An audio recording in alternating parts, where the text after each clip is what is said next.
Why is Jesus delaying his return so much? I mean, don't you think like what's happening in Ukraine or in Israel and Gaza, if only Jesus would come today, we won't have to sit down and listen to the same news on BBC and CNN and the same images which are heart-wrenching. We don't have to. What if Jesus were to return, then your doctor services are not needed anymore? You don't have to go to see him next week, or your lawyer, all will be out of job, because he would put everything to an end, bring everything to a peaceful and victorious end. Why is he not coming today?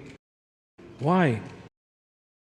I don't really know the answer, because we cannot outguess God's mind. But there's one verse in this book, in 2 Peter, where Peter tells us why perhaps there is a delay in God's promises being fulfilled. And that is in chapter 3. Chapter 3, verse 9 and 10. And this is what the scripture says. Verse 9 of chapter 3, 2 Peter. The Lord is not slow in keeping his promise, as some understand slowness. He is patient with you, not wanting anyone to perish, but everyone to come to repentance. So why is God waiting? You know, Advent and Christmas is not only we waiting, but also God waiting. That's the picture painted here. People are waiting, but God is also waiting. And what is he waiting for?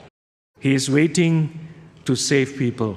He is waiting for those who are still resistant to his love to repent and turn to him, because that's what we read. He is not slow in keeping his promise. He wants everyone to come to repentance. So God is waiting. In Advent, God is also waiting.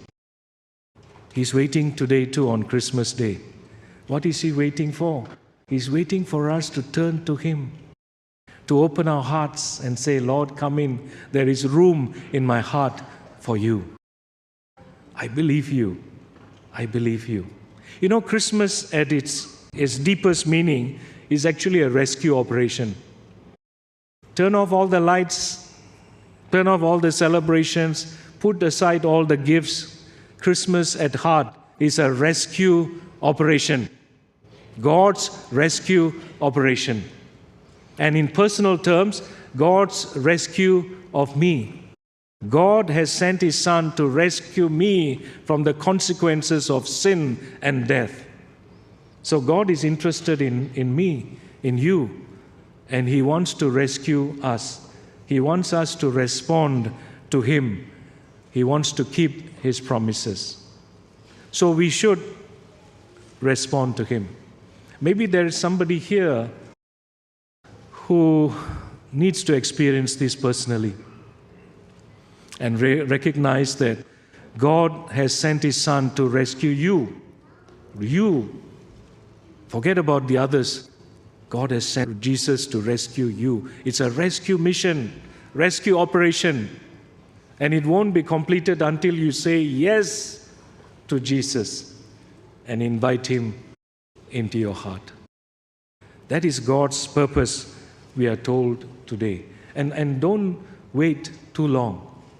Don't wait too long. So we shouldn't postpone such an important decision. Turn to the Lord.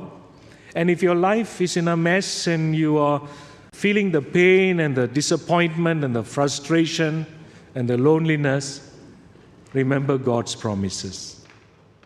God's promises in the past, in the future, and in the present. God is a God of promise. And those who believe in him become the people of promise. And no matter what our circumstances, we can also live for him. So are you living according to the promises of God? Is the best way to live life. Otherwise, this world is is pretty rotten, if you ask me. It's a pretty dark place. Though we sing beautiful hymns, Silent Night, Holy Night, makes us all very sentimental, but in reality, it's a cruel world. It's a very lonely world. Jesus in John chapter 16, at the end of that book in verse 33, he says, "In this world you will have trouble." So when you step out, please remember you're walking into trouble.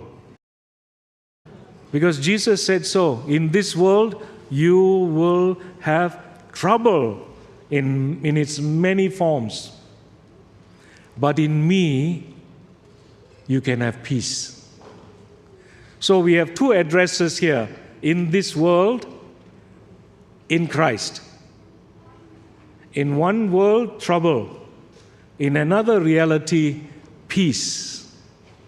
And that's the secret of one who believes in the promises of God. Though we live in the midst of trouble, in our hearts, we can live in peace. I want to suggest to you is the best way to live. That's the promise of Jesus for us today. That though we live in a very turbulent world, we can have His peace in our hearts. And I pray that this will be the reality for you as you go out into a very troubled world, but you go out with the peace of Christ in your heart.